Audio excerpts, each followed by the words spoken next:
I'm coming! Here I come! Studs and duds, week 2. Some hits last week, some misses last week. And listen, we're never going to get it 100% perfect, but when we do, when we get things right, it's always a fun time. So go ahead. It's going to be a blast. Wes, we've swapped positions this week. You now have quarterbacks and wide receivers. I now have running backs and tight ends. So without further ado, take it away with the kicking off studs and duds for week 2.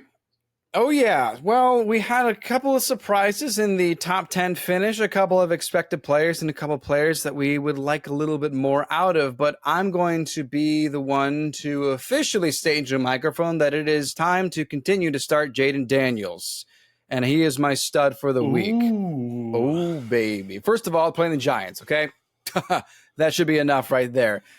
Giants don't have a terrible defense. They have a lot of skill players there that are actually Pro Bowlers and made the top 100 if you care about that. But ultimately, they don't have an offense until Daniel Jones actually gets the ball to Malik Neighbors. That's pretty much all you're going to have to worry about is whoever's playing the Giants, can they score? Great. If not, you get the ball in 2 seconds. But here's the thing. Actually, before the show, Noah even reminded me that Dan Quinn even said he's going to try to have Daniel Jones or Jayden Daniels not run as much. Well, here's the good thing. I don't think he's going to listen. I don't think he's going to listen to his head coach. He is a rushing quarterback. That is the whole trait. That is what he does. Most importantly, you look at last week, how many quarterbacks even threw 300 yards? It rhymes 2. with, there it is. Sorry. I was going to say it rhymes with poo.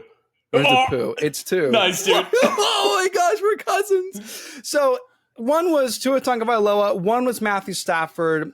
Tua was barely top 10, and Stafford couldn't quite get that because he threw a pick in the red zone, and that would have been a touchdown. Point being, we don't have these elite passers to throw for a bunch of yards and a bunch of touchdowns that we can guarantee on. That's why rushing upside is king. Jayden Daniels is my stud. Here's my dud for the quarterback position. Sam Darnold against the 49ers. The guy has Justin Jefferson, but that does not make him defense-proof. He had a nice game. It was fine. If you slotted him for some reason, you're probably feeling okay, but that does not mean that he is the guy to replace Jordan Love for your week if you have Jordan Love, or if you were really disappointed by one of these other players. Sam Darnold is not your hero for the week, not with Sam Darnold. I know Justin Jefferson's great. I know Aaron Jones had a nice week as well, but that does not mean that you're going to rely on Sam Darnold to get you through the week. So there's my stud. There's my dud. Start Jayden Daniels and bench Sam Darnold. Beauty. Jump over to running backs here. Excited to talk about this guy. My running back stud is James Conner versus the LA Rams. 20 opportunities last week against the Buffalo Bills. They relied on him heavily as they went up 14 points in the first half. He played 70% of snaps. I know everyone's always like, Conner's injury prone. And you're not wrong. Like, he has never played an entire season of fantasy football. But as long as he's healthy, he's going to put up borderline top 12 running back numbers and break into that easily on any given weekend.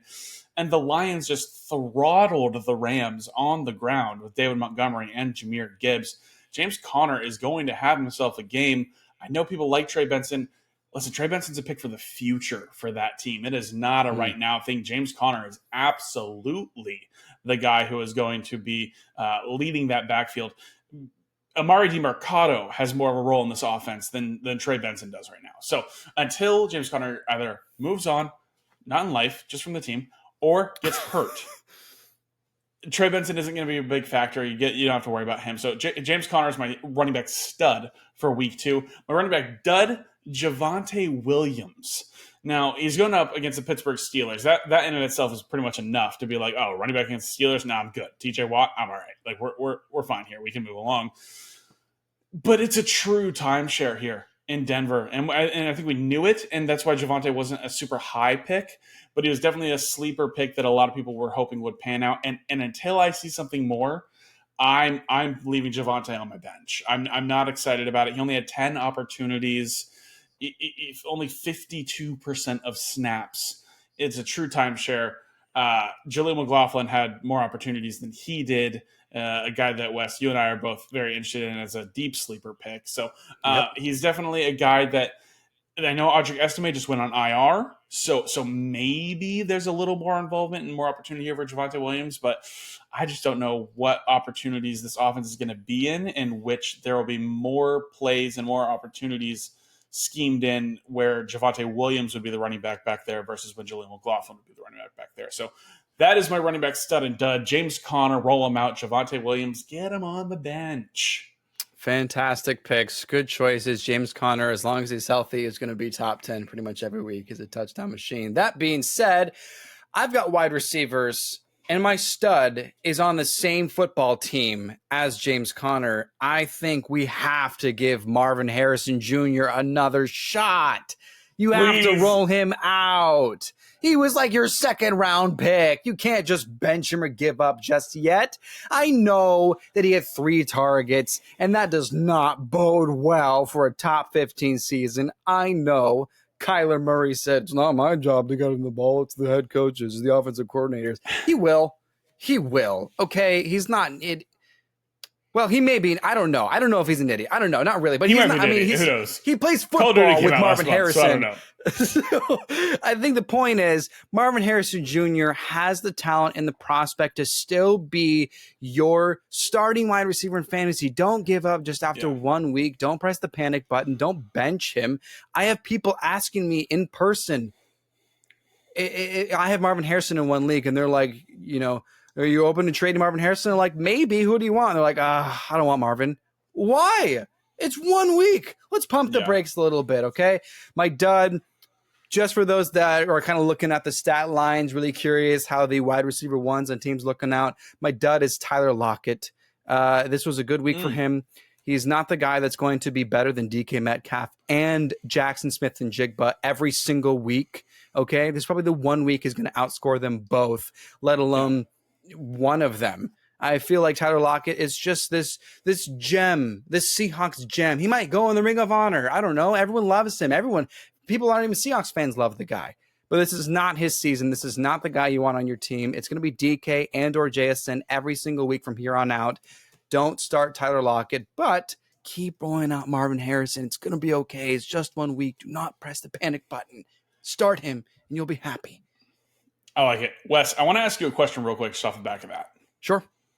Big JSN guy coming into the season you were. Oh, yeah.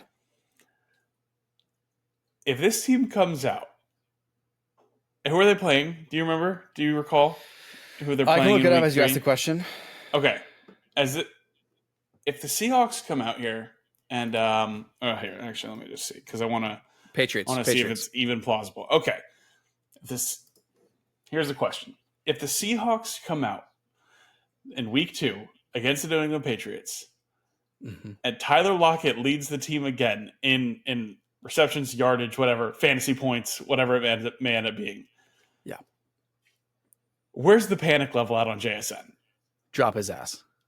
Dude, I that's what I was thinking too. Okay, I wanted to see because it's like, dude, I mean, like, what are we even doing here? Like, what? Like 3 targets in week insane. 1 is awful, especially as the third wide receiver in the target share. And then if he does something like that again, drop his ass. Okay. Anyway, all right, I love it. I just wanted to check and make sure. All right, tight ends, last position here. Let's get toit with it. Tight ends here for week 2. My stud, Mark Andrews. Have that confidence, baby. Roll him out. Okay, listen, I want to just talk about it because if you go back 2 episodes, I was full-fledged panicked. Full-fledged panicked, gut reaction. I hated it. I hated what I was seeing against Kansas City. Listen, that was the most double covered he has been since 2021 in any single game. Shout out PFF, Nathan Janke. Appreciate that stat. And he's been historically bad against Kansas City. He averages 5.9 fantasy points per game against them in his career. Over 5 career games, 5.9 fantasy points per game. They always figure out a way to shut down Mark Andrews. He ran more routes than Isaiah Likely did.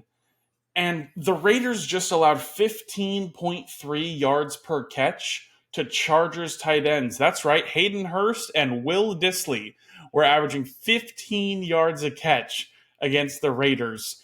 I think this is definitely just, you got to have that confidence. Last week was rough for tight ends in general. But with Mark Andrews, I'm still, while being extremely high on Isaiah Likely and the opportunity that he is going to have with this team this year, You cannot just bail on Mark Andrews, and I want to give you guys that confidence. Roll him out, fire him up, don't panic.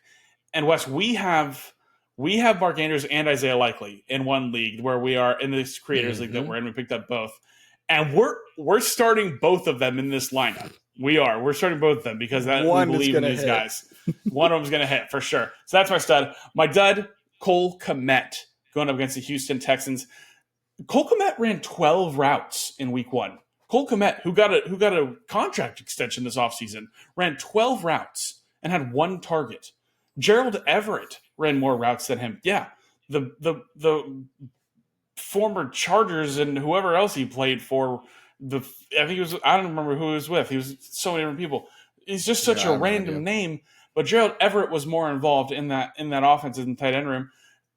Added that the Colts tight ends last week against Houston had 0 catches combined between Mo Alley-Cox and Kylan Granson. They just were not involved. And that's with a quarterback who loves throwing the football at the tight end position. I'm just not in a point where I'm trusting a rookie quarterback to produce for the 5th option in his offense. And that is even if Cole Kmet is the 5th option in the offense. So Cole Kmet is a guy who a lot of people liked last year. Interesting name coming into the year. Bench him. We're not worth being on the team for sure. But definitely roll out Mark Andrews. Absolutely. You got to give him that. Got to give him another opportunity there for you to prove his worth for your team and prove he was worth the pick. That's it.